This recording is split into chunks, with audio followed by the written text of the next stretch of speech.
Hello everybody, welcome back to The Way That I See It. My name is Lucy Superfox and this is my podcast. So coming today from a little background change, I'm in my conservatory. I've been putting together a few reels today, and rather than reset everything up back in my office, I thought I would just jump on, record this on my phone, and then I'll edit it later onto wherever it needs to go. So I wanted to jump on today and really talk about how to know what it is that you want. I think that sometimes we get a sense of things that are impulses and things we want in the moment, and we get things that we want in the long term, and sometimes they feel too far away. So how do we know what we want in the medium term? How do we know what we want next week, next month, next year? And how do we know that actually that's the goal that's going to serve us and bring us the most joy? And quite honestly, this is a battle that I've been going through for quite a while, is allowing myself to just want what I want without needing to rationalize it, make it logical, give it too much thought process. Because I think when you're an overthinker, and I am an absolute overthinker here, that when you're an overthinker, the danger that comes with that is that when you want something, you overanalyze it and go, but why do I want it? And why is it relevant? And absolutely, I do think you need to have a why, you need to have a mission, you need to be super clear. And I talked about this on, previous podcasts. But for me, the biggest thing about why I want what I want is to trust that my inner self knows exactly what is good for me. Now, there is a difference between the noise in your head that says, let's eat a whole box of Quality Streets, and the noise in your soul that says, I really think you should go to that event.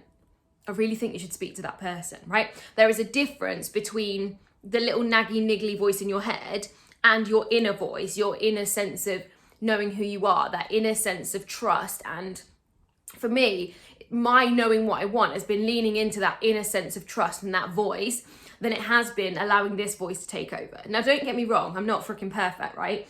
And this voice can often get me caught up and lost in a right bloody pickle. And I catch myself 3 glasses of wine down thinking, oh my God, I've got to work tomorrow, right? And no one's perfect. But the key for me around what's really been the last few steps in my business career, the last few steps of some of the things I've diversified into or gone back into, I'm doing some project management event work right now on the most incredible project. Like, anybody would kill to work on this. So I feel utterly blessed to have been, asked to come back and do this for a maternity cover. Did I need to do it? No, right? But has it helped me and served me and allowed me to grow? Yes. And the way I made the decision about that was I asked myself, does this feel aligned with who I want to be and where I want to go? And does it make me feel good to know that I'm going to be working on this? And the answer is absolutely yes. So I trusted my inner voice on that. When I came to make my mini courses recently, I said this to someone, I didn't plan and strategize every detail before I told social media about it. When I had a feeling I was ready to do mini courses, I was like, I'm going to do mini courses, and I put it out. And then the names came to me and I was like, cool. And these are the names of them, and this is what they're about, And that's basically how I did it. And I did it in stages because I trusted the inner guidance. I trusted that the inner knowledge would come when I needed it. And I definitely feel like that has been a process that I've actually lived my whole life. That's been something that has allowed me to have the life that I have, to have created the multi-businesses that I have, the multiple income streams and everything else. And it's because I've just trusted my gut, that feeling of like knowing that's in here, not this one. You know what's interesting? Whenever something isn't going right in my life, and by that I mean it's not projected linear upwards, because I'm very hard on myself even now, and I'd love to sit here and tell you that I'm kind to myself, and I'm not all the time. I actually beat myself up about a lot. But one of the reasons that we beat ourselves up is because we have a perception about what we were supposed to do, about what life was supposed to look like, about how things were supposed to go. And often what happens for me when things don't go the way I thought they were supposed to go, I get all up in my own head. So I get in this neggy voice and this nagging and this moaning and this complaining, rather than this voice that's trusting and, that leads with my love and, intuition. I get caught up in this voice that's all like, me, me, me, me, me, me, me. And so what I want you to ask yourself is, if you are unsure about what you want next, what career step to take, what steps to take in your business, where to drive, who to speak to, like whatever it is you do for work, I want you to ask yourself, what voice are you listening to? Are you listening to this voice, or are you listening to this voice? Are you listening to the naggy, moany, complainy, blamey, or are you listening to, the one that's getting at you, the one that's critiquing you, the one that is maybe sending you down a path you don't want to go, right? Because I've had addictive tendencies before, and it's definitely set me down that path. Or are you listening to this one that says, have a rest today, sleep today, indulge in a face mask and a bath today? I think what you have to be able to do is discern the difference between what is your head voice and what I believe is your heart voice or your inner voice that knows. And I really do believe we are two things. I don't like, this is my personal belief system, right? I don't believe we are just robots, right? I believe our function is robotic tendencies, that we have a computer for a brain, we program it, and how we program it determines the actions we take, the beliefs that we have, and then in turn the life that we have. But I believe that there is a voice that can override all of that, right? Like in a big server room, there's still a human that can go and press the reset button, right? Or can pull the plug out.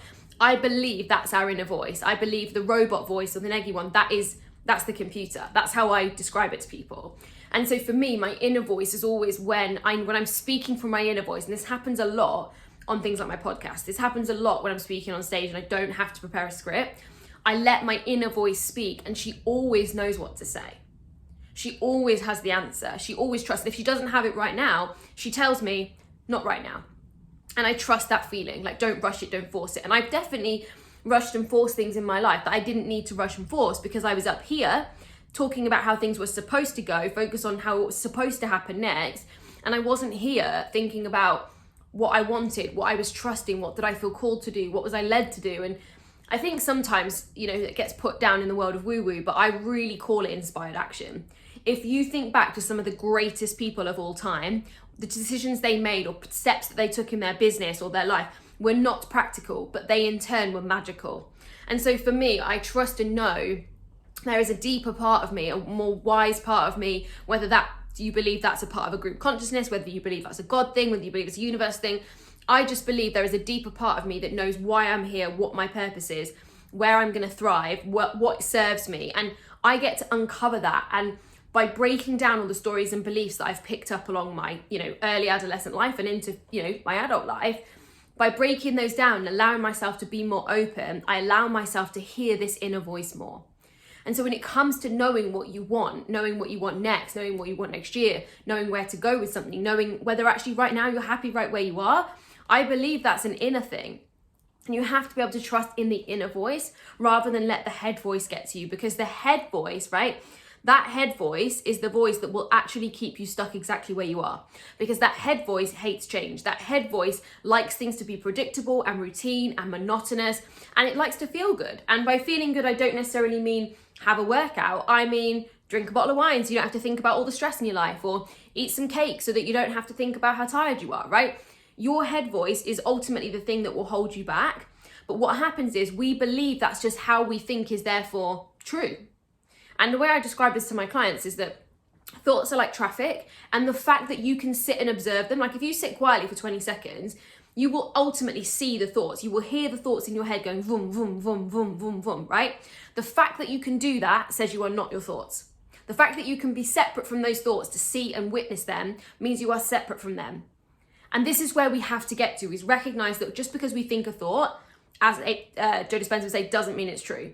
Just because that thought creates a feeling and takes an action doesn't mean that's what we were supposed to do, right? It means what we were programmed to do. And so sitting with yourself and really asking yourself what you want can be really difficult, because you have to blot out all the fucking noise that's going in your head. Like, I literally feel like there's gremlins in my head sometimes, right? So for discerning what I really want and how I have really lived, especially the last kind of 6 to 12 months, is I've tried to live from here and trust my gut and trust my knowing about what is right for me, what's the right next step for me, what I need to take, what I need to do. And it's always been inspired action, down to the house that I've just bought. I remember Josh and I were looking all over. We're like, where should we live? We could live here, we could live here, we could live here. Talking about future plans with his business and my business and what we want to do and da-da-da. And we were so up in the air, like about, do we get this? Do we do that? Do we not buy? Do we buy somewhere to let out? Do we, all these things. And actually, when it came down to it, one day I just made a decision. I was like, we're going to live here. Now, we looked around there for 3 months and nothing came up. And then I looked again, and then there was this whole new bougie development. And I was like, that looks nice. And then trusted that there were no houses available in our time frame. So I left it, kept in touch with them, reached out, and they said, yeah, we've got houses available in May, June. Now that was longer than I wanted. I wanted to be in by March, right? And it's February at the time of recording this. But you know what? I was like, doesn't matter, because I trusted this was the right place to go.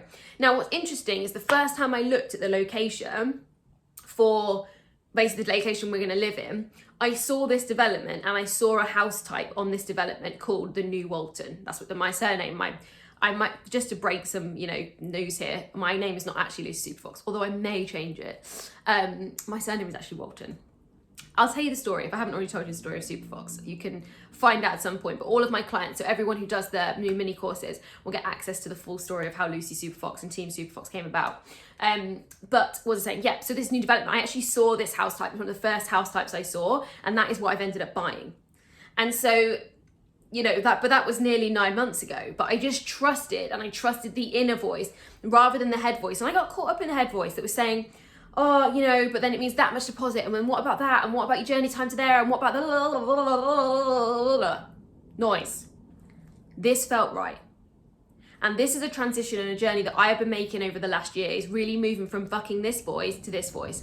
Because every time something amazing has happened in my life, whether it's business, relationships, money, I've met someone incredible, it's never come from here. It's never come from the noise. It's always come from my inner voice. And so I am going to challenge you that if you want to figure out what you truly want, to stay aligned on a path of things that set your soul on fire, that make you feel fucking fantastic, right? Then you have got to start listening to this voice instead of this one, because they are very, very, very, very, very different.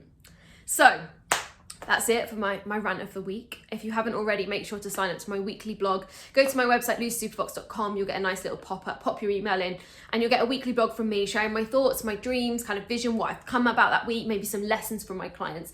And if you aren't already following me on social media, I'm at Lucy Superfox and at Next Level Lucy on Instagram, and at Lucy Superfox on TikTok. So hope you have the most amazing week, whatever day you're listening to this on. I hope that you have the most amazing month. I hope that you can get aligned with the visions and dreams of your next level life. And this was the way that I see it with Lucy Superfox.